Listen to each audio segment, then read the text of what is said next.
Hello students, चलिए class 9th का science subject का हाफ ईयरली एग्जामिनेशन का क्वेश्चन पेपर डिस्कस करेंगे और जो कि कल ही हुआ है। ठीक है, तो ये क्वेश्चन पेपर काफ़ी आपके लिए हेल्पफुल साबित हो सकता है। चलिए पहले है सेक्शन ए। सेक्शन ए के सभी क्वेश्चंस बायोलॉजी के हैं। तो चलिए क्वेश्चन नंबर 1 देखते हैं।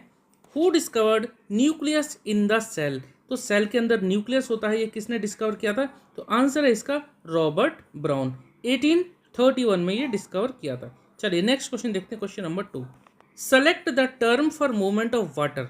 Movement of water from higher water potential to lower water potential, इसको हम बोलते हैं क्या? इसको हम बोलते हैं ऑस्मोसिस। ठीक है, चलिए नेक्स्ट क्वेश्चन करेंगे। Question number 3, select the semi autonomic organelles. तो सेमी ऑटोनोमिक ऑर्गेनेलिज होती हैं, देखो ये क्लोरोप्लास्ट एंड माइटोकॉन्ड्रिया। ठीक है, चलिए next question. Question number 4, mitosis helps in. Mitosis help करती है, देखिए कॉन्स्टेंसी ऑफ क्रोमोसोम नंबर के लिए भी और growth and repair of the body के लिए भी। तो ये दोनों ही ऑप्शन करेक्ट हैं और यहाँ पर ऑप्शन होगा हमारा सी। सी के अंदर हमारे दोनों ऑप्शन आ रहे हैं, बोथ ए एंड बी। ठीक है, चलिए नेक्स्ट क्वेश्चन करेंगे। Question number 5। क्वेश्चन नंबर 5 में cell organelle present in both prokaryotic and eukaryotic cell. तो देखिए राइबोसोम्स प्रोकैरियोटिक और यूकैरियोटिक सेल्स दोनों में ही प्रेजेंट रहता है। ठीक है, क्वेश्चन नंबर 6 देखते हैं आप। क्वेश्चन नंबर 6 में which of the following tissue is considered to be dead. तो देखिए स्क्लेरेनकाइमा डेड टिश्यू कंसिडर किए जाते हैं। Question number 7, which of the following tissues helps in growth of plant length. तो देखिए इसका आंसर होगा एपिकल मेरिस्टम, जो कि ग्रोथ ऑफ प्लांट लेंथ के लिए रिस्पॉन्सिबल होते हैं। क्वेश्चन नंबर 8 देखिए, ये असर्शन एंड रीजन का है। असर्शन पढ़ते हैं पहले। Leaf bears palisade and spongy parenchyma which are responsible for photosynthesis. ठीक है, चलो ये असर्शन तो बिल्कुल एकदम से करेक्ट है। उसके बाद देखो इसका रीजन जो दे रखा है, रीजन है इसमें palisade and spongy parenchyma bears chloroplast and spongy parenchyma bear chloroplast which contain chlorophyll. बिल्कुल ठीक है। तो यहाँ पर देखो assertion and reason both are correct, तो ऑप्शन होगा आपका ए। ऑप्शन ए में assertion and reason both are correct and reason is the correct explanation to assertion। Clear है? चलिए क्वेश्चन नंबर 9, ये भी हमारा assertion and reason ही है। चलिए पढ़ते हैं क्वेश्चन। assertion है both cartilage and bone are rigid connective tissue। बिल्कुल ठीक है, कार्टिलेज और बोन दोनों ही रिजिड होते हैं। और उसके बाद रीजन इसमें दे रखा है tendon and ligament are dense connective tissue. भाई बात चल रही है कार्टिलेज एंड बोन्स के बारे में, रीजन आप दे रहे हैं टेंडन एंड लिगामेंट। अपने अपने दोनों ही करेक्ट हैं, लेकिन ये रीज़न है ना, ये असर्शन का करेक्ट आंसर नहीं है। तो इसका रीज़न क्या होगा, मतलब कि इसका आंसर होगा assertion and reason both are true but reason is the not correct explanation to assertion. Clear? उसके बाद देखिए क्वेश्चन नंबर 10 से यहाँ से वेरी शॉर्ट टाइप के क्वेश्चन स्टार्ट हो गए, मतलब कि डिस्क्रिप्टिव है। यहाँ पर एक डायग्राम बनाना है जिसमें कि डिफरेंट पोजिशन ऑफ मेरिस्टम्स को शो करना है। फिर 2 कैरेक्टर्स बताने मेरिस्टमेटिक सेल्स के, लाइजोसोम को सुसाइडल बैग्स क्यों कहते हैं, difference between plant cell and animal cell. सारे के सारे क्वेश्चन ही बहुत इंपॉर्टेंट है और बहुत इजी भी हैं। ये आप सारे क्वेश्चन ट्राई कीजिए। अगर आपको लगता है कोई क्वेश्चन आपको नहीं आता तो मुझे बताइएगा, मैं उसका आपको सॉल्यूशन प्रोवाइड करूँगा। फिर आपको एक वेल लेवल डायग्राम बनाना प्रोकैरियोटिक सेल का और उसके फंक्शन भी बताने हैं। उसके बाद देखो नर्व सेल डायग्राम तो बहुत बार पूछा जाता है, फंक्शंस भी आपको बताने हैं। ठीक है, उसका दोनों देखो क्लोरोप्लास्ट और माइटोकॉन्ड्रिया को हम सेमी ऑटोनोमस ऑर्गेनेलिज क्यों कहते हैं, तो इसकी हमें 2 सिमिलरिटीज भी बतानी, फिर 2 डिफरेंस बिटवीन भी बताने हैं। क्वेश्चन नंबर 16, प्लांट सेल का हमें डायग्राम बनाना है, फिर इसके कुछ इंपॉर्टेंट ऑर्गेनेलिज को लेबल भी करना है। उसके बाद देखो आगे ये क्वेश्चंस हैं, आप ये देख लीजिए। फिर यहाँ से सेक्शन बी स्टार्ट होता है, सेक्शन बी केमिस्ट्री का। क्वेश्चन नंबर 17 देखते हैं। Which of the following process use to separate cream from milk. Milk से क्रीम को सेपरेट करने का प्रोसेस क्या बोलते हैं, उसको सेंट्रीफ्यूगेशन। ठीक है, क्वेश्चन नंबर 18 देखते हैं। The boiling point of water at normal atmospheric pressure कितना होता है, 100 डिग्री सेल्सियस। नेक्स्ट क्वेश्चन है question number 19, which of the following is a pure substance. तो प्योर सब्सटेंस वो सब्सटेंस होते हैं जो एक ही तरह के एटम या एक ही तरह के पार्टिकल से मिलकर बने होते हैं। ब्रास तो एक अलॉय है। एयर मिक्सचर ऑफ गैसेस है। डायमंड इसका करेक्ट आंसर होगा, ये सिर्फ कार्बन से मिलकर बना होता है। ठीक है, तो ऑप्शन टी करेक्ट आंसर है। मिल्क भी एक मिक्सचर होता है। ठीक है, कोलोइड्स होता है। Question number 20, which method use to separate salt from sea water. तो सॉल्ट को सेपरेट करने के लिए सी वाटर से हम इवेपोरेशन टेक्निक का यूज़ करते हैं। Question number 21, the property to gases to spread uniformly in all direction. तो गैसेस का इसका आंसर हो क्या होगा? डिफ्यूजन। डिफ्यूजन वो प्रोसेस होता है जिसमें गैसेस के जो पार्टिकल्स हैं वो स्प्रेड हो जाते हैं सभी डायरेक्शंस में। Question number 22, which of the following shows Tyndall effect. तो टिंडल इफेक्ट देखो कोलाइड भी शो करते हैं, सस्पेंशन भी। ऑप्शन 4 यानी बोथ बी एंड सी। ठीक है, तो ये इसका आंसर होगा। Question number 23, what happens to the particles of a solid when heat is supplied. तो देखो जब सॉलिड के पार्टिकल्स से क्या हो, जब हीट सप्लाइड होती है तो उसकी वाइब्रेशन मतलब कि दे वाइब्रेट मोर एंड मोर वाइगरसली। ठीक है, चलिए नेक्स्ट है क्वेश्चन नंबर 24। ये हमारा असर्शन एंड रीजन का है। असर्शन है a mixture of sand and salt can be separated by filtration. Sand और सॉल्ट को कैसे फिल्ट्रेशन से सेपरेट किया जाता है? एक ही तरीका, अगर इसमें पानी को हम ऐड कर दें तो पानी क्या होगा, सॉल्युबल हो जाता है वाटर में, तब हम उसको फिल्टर कर सकते हैं। बाकी यहाँ पानी के बारे में तो दे नहीं रखा है। Reason, salt is soluble in water while sand is not. यहाँ रीज़न में दे रखा है। ठीक है, सॉल्ट पानी में सॉल्युबल है जबकि सैंड नहीं, तो रीज़न करेक्ट है और असर्शन यहाँ पर सही नहीं है। लेकिन अगर हम पानी को यहाँ ऐड करेंगे असर्शन के साथ तो दोनों ही हमारे करेक्ट होंगे। ठीक है, तो थोड़ा सा क्वेश्चन थोड़ा सा हल्का सा कन्फ्यूजिंग है, तो यहाँ पर हम मानते हैं कि असर्शन हमारा गलत है, रीज़न करेक्ट है। तो assertion is false, reason is true, option D. ठीक है, बाकी इसका आंसर ये भी हो सकता है कि assertion and reason both are correct and reason is the correct explanation to assertion. ठीक है, चलिए इसके बाद क्वेश्चन नंबर 25, सब्लिमेशन क्या होता है? तो देखिए सब्लिमेशन होता है कोई हमारा सॉलिड है, अगर वो डायरेक्टली गैसेस में चेंज हो जाता है विदाउट कन्वर्टिंग इनटू लिक्विड, तब बोलते हैं उसको सब्लिमेशन। इसका आंसर मतलब इसके एग्जांपल आप दे सकते हैं। देखो एक तो आंसर आप इसका देख सकते हैं नेपथालीन बॉल, नेपथालीन बॉल। दूसरा इसका आंसर हो सकता है कैम्फर, कैम्फर जिसको कपूर हम बोलते हैं ना। तो दोनों ही ऐसे हैं कि ये जब इनको मतलब कि नेपथालीन तो डायरेक्टली जो है रूम टेम्परेचर पर भी जो है ये चेंज हो जाता है गैसेज में। बाकी कैम्फर को जब आप जलाते हैं तो ये लिक्विड में नहीं चेंज होता, डायरेक्टली गैसेज में चेंज हो जाता है। उसके बाद देखो differentiate between homogeneous and heterogeneous mixture. चलिए दे सकते हैं, बहुत आसान क्वेश्चन है, बहुत पूरा ही पेपर इनफैक्ट बहुत ही आसान है। 3 फैक्टर जो कि इवेपोरेशन को इफेक्ट करते हैं तो आप यहाँ पर दे सकते हैं, विंड स्पीड दे सकते हैं, टेम्परेचर दे सकते हैं। इसी तरह के 4 हैं, ये आप एनसीईआरटी बुक में देख लीजिए, बहुत अच्छी तरह से एक्सप्लेन कर रखा है। फिर भी बोल रहा हूँ आपको, कोई भी क्वेश्चन अगर आपको ऐसा लगता है कि जो आपको नहीं समझ में आया या जिसका आंसर आपको नहीं मिल रहा है तो आप मुझे ज़रूर बताइए। ठीक है, क्वेश्चन नंबर 28 के में देखो, फिर 29 देखो, ये तो सभी क्वेश्चन बहुत आसान है। फिर हैं फिजिक्स, यहाँ से क्वेश्चन फिजिक्स के स्टार्ट होते हैं सेक्शन सी के। ठीक है, क्वेश्चन नंबर 30 देखते हैं, which of the following is an example of non uniform motion. Non uniform motion का आंसर है मतलब कौन सा एग्जाम्पल इसमें से? ए देखते हैं, car moving at 40 kilometre per hour on straight road, ये तो भी यूनिफॉर्म मोशन का है ना। बी, एक child running with variable speed, speed very कर रही है पार्क में। ठीक है, बच्चा कोई दौड़ रहा है, वेरिएबल स्पीड से स्पीड चेंज हो रही है, तो ये नॉन यूनिफॉर्म मोशन का है। लेकिन आगे भी देख लेते हैं, अ train moving at a constant speed, constant speed पर, ये तो फिर यूनिफॉर्म मोशन का है। द अर्थ रोटेटिंग, ये भी यूनिफॉर्म मोशन, तो आंसर होगा आपका B, child running with variable speed in a park. Next question number 31, यहाँ देखते हैं SI unit of acceleration, metre per second square. Next 32 assertion है, a body can be in motion even if its acceleration is 0। बिल्कुल correct है, acceleration 0 होगा तब भी एक बॉडी मूव करती रहेगी। ध्यान रखना है कांस्टेंट स्पीड पर एक्सीलरेशन 0 होता है। तो रीजन क्या दे रखा है, if a body move with constant velocity. बिल्कुल ठीक है, यही मैं आपको बता रहा हूँ, कांस्टेंट वेलोसिटी पे कोई बॉडी मूव करी तो उसका एक्सीलरेशन क्या होगा, 0। तो दोनों ही करेक्ट है, असर्शन भी रीजन भी, और दोनों ये जो रीजन इसका करेक्ट आंसर है, तो option A, assertion and reason both are correct and reason is the correct explanation to assertion. Next question number 33, assertion है force is necessary to keep a body moving with uniform velocity. Force ज़रूरी है एक body को move करने के लिए uniform velocity के लिए। देखिए कुछ एक्सेप्शनल केसेस हैं जहाँ पे बिना फोर्स के भी वो कोई बॉडी यूनिफॉर्म वेलोसिटी में मूव करती रहती है। आगे रीज़न क्या है, due to inertia a body resist change in its state of motion. हाँ, इनर्शिया की वजह से कोई बॉडी रजिस्ट करती है स्टेट ऑफ मोशन को चेंज करने। तो रीज़न तो देखो ठीक है, असर्शन गलत है, तो इसका आंसर क्या होगा, assertion is false but reason is true. Question number 33 का ऑप्शन क्या होगा, ऑप्शन डी। ठीक है, आगे बढ़ते हैं। फिर देखते हैं question number 34, define uniform and non uniform acceleration. आप बता सकते हैं, बहुत आसान है। फिर देखो Newton's first law of motion बताना है। देखो सारे के सारे क्वेश्चन आसान है। अच्छा चलिए क्वेश्चन नंबर 36 सॉल्व करते हैं। A car moves with uniform velocity of 60 kilometre per hour for 6 minute. चलो इसको सॉल्व करते हैं। यहाँ पर देखो यूनिफॉर्म वेलोसिटी दे रखा है 60 kilometre per hour for 6 minute. यहाँ पर देखो v कितना दे रखा है, v दे रखा है 60 किलोमीटर पर आवर है, तो इसको हम कर देंगे 60 इंटू 5/18, ये आ जाएगा आपका मीटर पर सेकंड में। और ये जो आंसर होगा हमारा मीटर पर सेकंड में यहाँ लिख लेते हैं।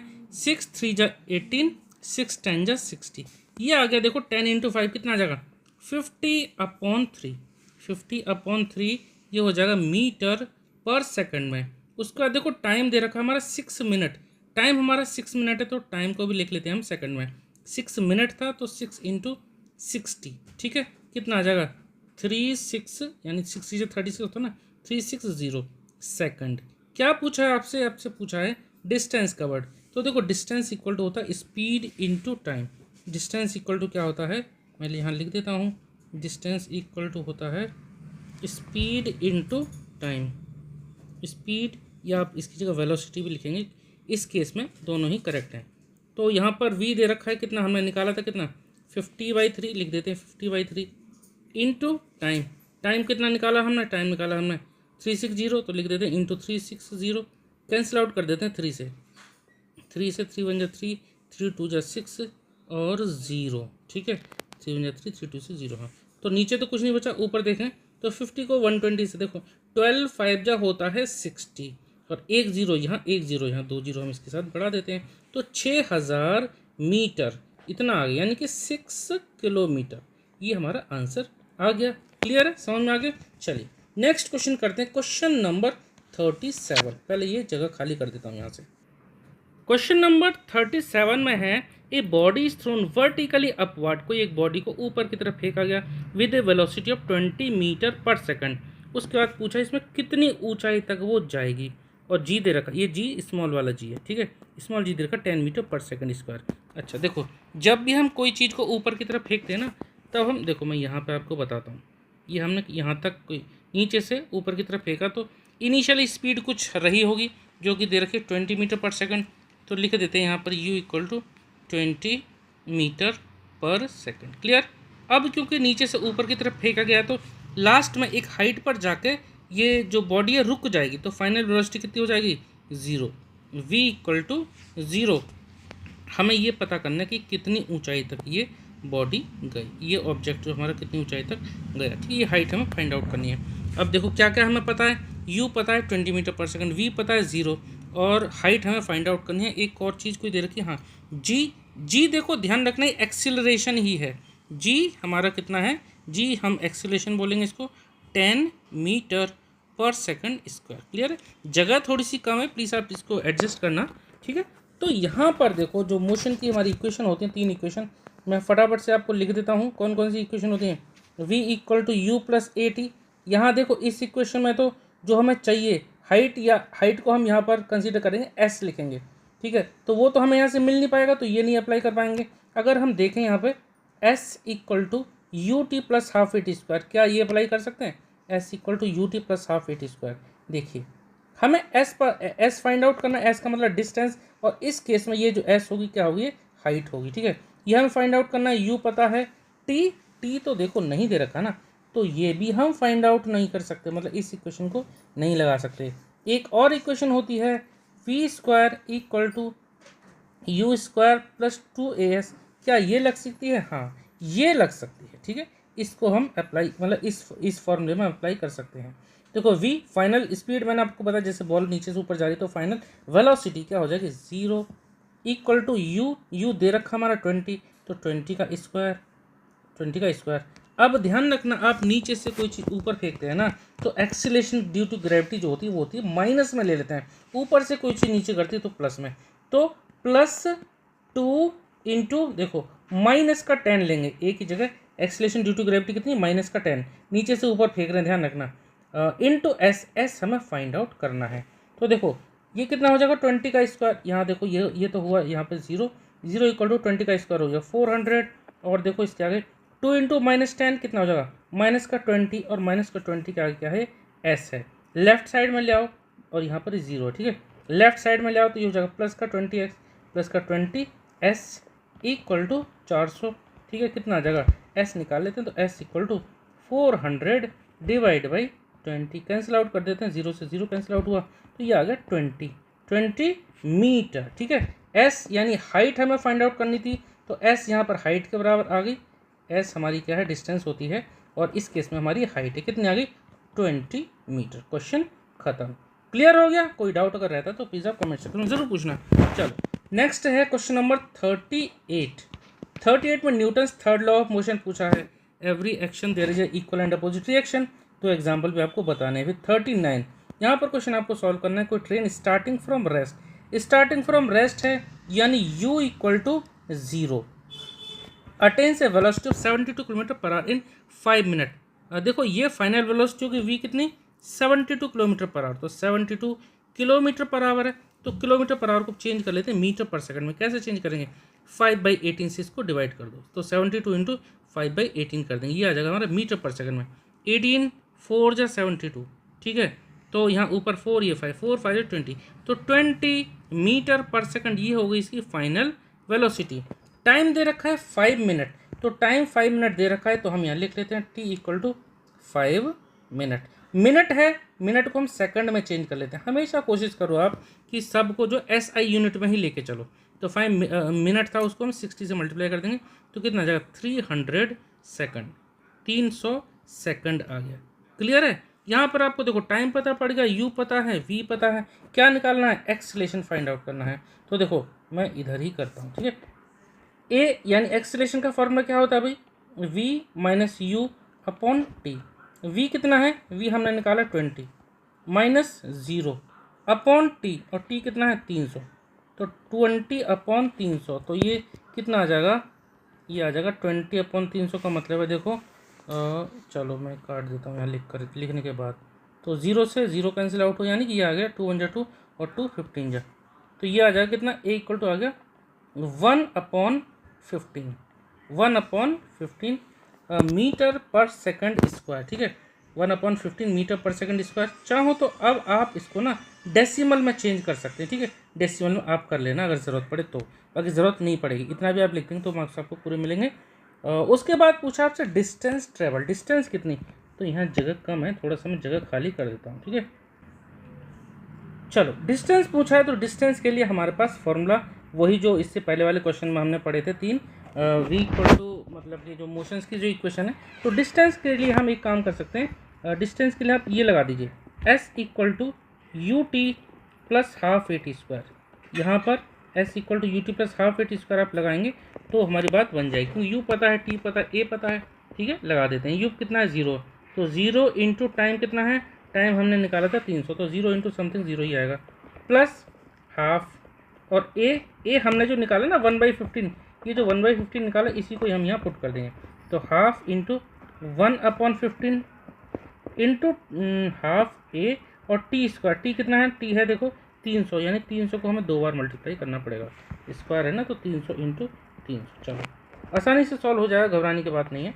तो ये तो हो जाएगा आपका 0, प्लस यहाँ पर देखो 15 से कैंसिल आउट कर देंगे, 15 2 जा 30 और एक 0, ठीक है, और यहाँ नीचे 2 है तो 2 से भी कैंसिल आउट कर दो, 2 10 जा 20, क्या बचता है, बस वो लिख देते हैं। नीचे तो कुछ नहीं बचा, ऊपर क्या बचा 10, ऊपर बचा ये 10 इंटू 300, ठीक है, यहाँ पे ऊपर 10, ये वाला 10 और ये 300, कितना हो जाएगा, ये आ गया सिर्फ 3000, और क्योंकि s है यानी डिस्टेंस है तो मीटर में 3000, यानी कि 3 0, एक 0 कम लगाया मैं, सॉरी, चलो लगा देता हूँ, तो 3000 मीटर। आप इसको क्या लिख सकते हैं, 3 किलोमीटर। क्वेश्चन आपका खत्म हो गया। क्लियर है? चलिए आगे बढ़ते हैं। फिर नेक्स्ट देखिए क्वेश्चन नंबर 40। तो क्वेश्चन नंबर 40 में क्या पूछा है, अच्छा डिफाइन करना है डिस्प्लेसमेंट को, कैसे डिफरेंट है डिस्टेंस से। चलो ये आप आराम से बता देंगे, कोई दिक्कत रहेगी तो आप पूछना। वेलोसिटी टाइम ग्राफ बनाना है, चलो ये भी आप आराम से कर सकते हैं। आई थिंक ये लास्ट क्वेश्चन था, हाँ। इस तरह से देखिए पूरा का पूरा क्वेश्चन पेपर हमारा कंप्लीट हो गया। अगर आपका कोई भी डाउट रहता है तो प्लीज़ आप कमेंट सेक्शन में ज़रूर पूछना, और अगर आपको इस तरह के टॉपिक्स के अलावा कोई आपका कोई दूसरे टॉपिक का कोई मन हो, कोई आपकी कोई क्वेरी हो, या तो आप मुझे ज़रूर बताइए, ठीक है। चलिए मिलते हैं नेक्स्ट वीडियो में। Okay, thank you.